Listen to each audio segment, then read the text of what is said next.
नमस्कार. सर्वांचं माझ्या चॅनलमध्ये स्वागत आहे आणि सुप्रभात. तर आज असं वाटलं, की एखाद्या महत्त्वाच्या मुद्द्यावर मला तुमच्याशी बोलायचं आहे आणि खूप दिवसापासून मी विचार करते, की यावर बोलणं अतिशय गरजेचं आहे. कारण ना प्रत्येक स्त्री या फेजमधून जाते आणि तिला काही गोष्टी सहन कराव्या लागतात आणि त्या सांभाळून न्याव्या लागतात. तर ती गोष्ट काय आहे तर मेनोपॉज. आता माझं वय 45 आहे आणि वयाच्या 41, 43 वर्षी माझा मेनोपॉजचा जो त्रास आहे तो चालू झाला. खरं तर मला कळलंच नाही की हे काय आहे.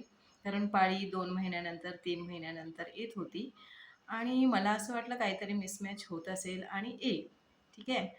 आणि थोडे दिवसानंतर पाळी 4 महिन्यानंतर आणि 6 महिन्यानंतर आणि नंतर यायची बंद झाली.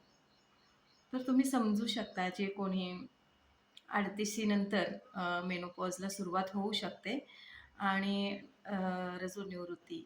तर कुठेतरी निवृत्ती असते प्रत्येक गोष्टीची. जिथे सुरुवात होते तिथे शेवट हा असतोच.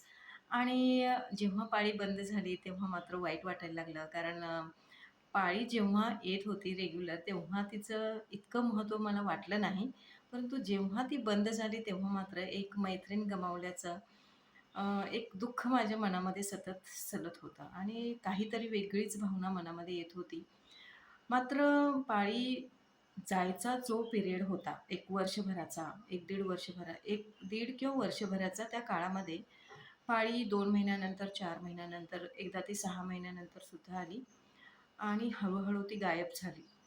तेव्हा मात्र कळलं नाही ही जाणार आहे. परंतु 2 महिन्यानंतर, 3 महिन्यानंतर सुद्धा पाळी येत नाही, याचं दुःख मात्र मनात सलत होतं. कारण ती आली पाहिजे असं मनातून खरोखर वाटत होतं. जेव्हा ती येत होती तेव्हा मात्र त्याचं महत्त्व वाटत नव्हतं. त्याचा शीण येत होता, कंटाळा येत होता. हे काय बाईच्या जन्माला पूजलेलं आहे, अशा पद्धतीच्या भावना येत होत्या, जेव्हा ती सुरुवात झाली. मात्र जी इतकी वर्ष मला असं वाटतंय मला वयाच्या 16व्या वर्षी पाळी सुरुवात झाली. म्हणजे ती उशिरा सुरुवात झाली. माझी 10वी झाल्यानंतर आणि ती गेली खूप लवकर. म्हणजे वयाच्या 40, 41, 42व्या वर्षी जाते, तर ती लवकरच आहे. बऱ्याच जणांची 50व्या वर्षी वगैरे जाते. तर इट्स ओके.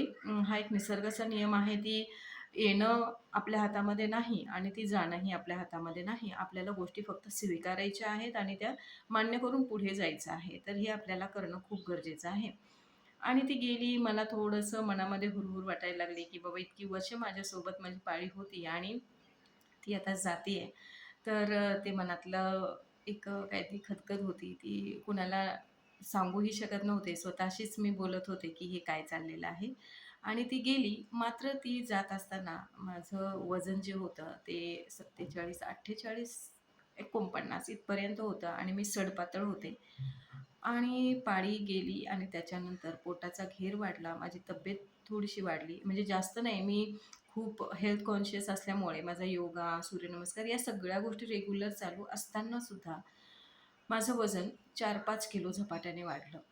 तर ते 49 48-49 ते 55 किलो वजन झालं आणि मला कुठेतरी जाणवायला लागलं, की अचानक माझं वजन वाढतंय आणि हे कुठेतरी इथं थांबवणं खूप गरजेचं आहे आणि मी थांबवण्याचा प्रयत्न केला. परंतु ही खूप नैसर्गिक गोष्ट आहे. जेव्हा आपण मेनोपॉज ओलांडतो, मेनोपॉजचा काळ चालू असतो, त्यावेळेला आपल्या शरीरावर, आपल्या मनावर आणि आपल्या हॉर्मोन्समुळे वेगळ्या पद्धतीचे परिणाम होत असतात आणि आपल्याला ते स्वीकारावे लागतात. ठीक आहे. आणि खूप नैसर्गिक गोष्ट आहे. आपल्याला त्या फ्लोमधून जावं लागतं. त्याला आपण थांबवू शकत नाही किंवा प्रवाहाच्या उलट्या दिशेने आपण जाऊ शकत नाही. त्याला आपण स्वीकारायचं आहे आणि पुढे जायचं आहे. तर माझी तब्येत वाढली. आजही माझी तब्येत एवढी नाही आहे. माझ्या उंचीला साजेशी आणि साजेसं वजन माझं आहे. तरीही जर मी नाही राहिली, मी माझं जे रुटीन आहे, योगासनाचं रुटीन, जे सकाळचं वॉकिंगचं रुटीन आहे किंवा एक्सरसाइजचं जे रुटीन आहे, ते जर मी स्टॉप केलं, तर नक्की माझ्या तब्येतीवर विपरीत परिणाम होताना नक्कीच मला जाणवेल. कारण ते खूप गरजेचं आहे. स्वतःला मेंटेन ठेवायचं असेल, तर काहीतरी गोष्टी आपल्याला कराव्या लागतील आणि आपण स्त्रिया आपल्या तब्येतीकडे जास्त लक्ष देत नाही. आपण सतत आपल्या कामाकडे लक्ष देत असतो. आपली मुलं, बाळं, नवरा, आपलं काम, आपली भांडी, आपला ओटा, आपले डबे, घासले पाहिजेत, फरशी घासली पाहिजे, या सगळ्या गोष्टींमध्ये बाया गुंतलेल्या आहेत. आणि हे सगळं झालं की कुठेतरी मोबाईल असतो स्क्रोलिंगसाठी, आणि आजकाल दुनिया पूर्णपणे बदललेली आहे, तर तो मोबाईल स्क्रोल करत आपला वेळ बाई घालवते. परंतु या एवढ्या वेळामध्ये ती स्वतःला एक 15 मिनिटं देण्याचा प्रयत्न करत नाही. आणि हीच 15 मिनिटं तिला लाईफटाईम पुरणारी असतात, परंतु ती देत नाही. ती 15 किंवा 20 मिनिटं खूप महत्त्वाची आहे, जी सकाळी तुम्ही लवकर एक 20 मिनिटं लवकर उठलात तरी पण ती साध्य होऊ शकतात. परंतु आपण ते करत नाही. आपण रोज जेवण करतो. 3 टाईम आपल्याला जेवायला लागतं. मग आपण व्यायाम करायला का नको म्हणतो? तेही तितकंच गरजेचं आहे. जेवढं जेवण गरजेचं आहे आपल्या शरीरासाठी प्रोटीन पुरवण्यासाठी, तेवढाच योगासनं, व्यायाम, मेडिटेशन, प्राणायाम ही तेवढंच गरजेचं आहे. मला तर असं वाटतं, की कुठेतरी जगणंच थांबून जाईल जर आपण व्यायामाला वेळ नाही दिला. आपल्या आयुष्याला काही अर्थ राहणार नाही.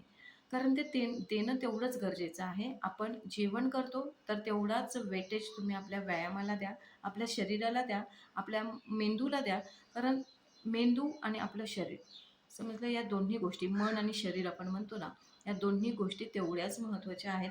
तेवढा वेळ आपण देणं गरजेचं आहे. आपण देतो का? तर 40शी ओलांडलेल्या स्त्रियांनी, माझ्या मैत्रिणींनी तर हे करणं खूप गरजेचं आहे.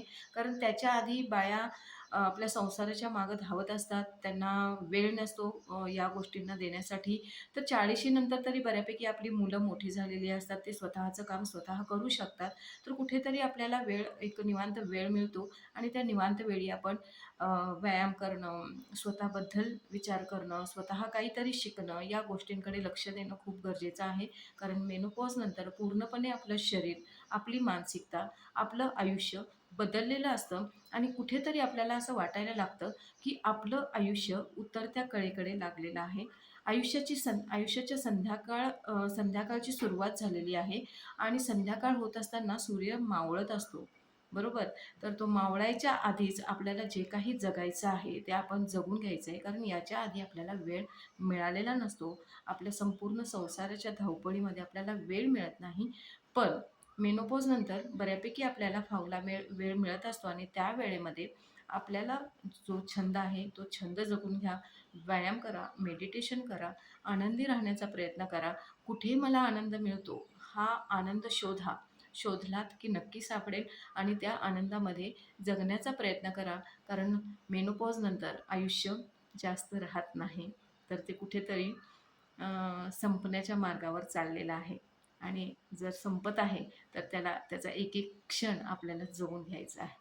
तर मला असं वाटतं, हा व्हिडिओ तुम्हाला आवडेल, आणि आवडला असेल तर प्लीज कमेंटमध्ये सांगा की तुम्हाला कसं वाटलं, आणि तुमचे कोणते छंद आहेत. तुम्ही व्यायाम करताय का? तुम्ही योगासनं करताय का?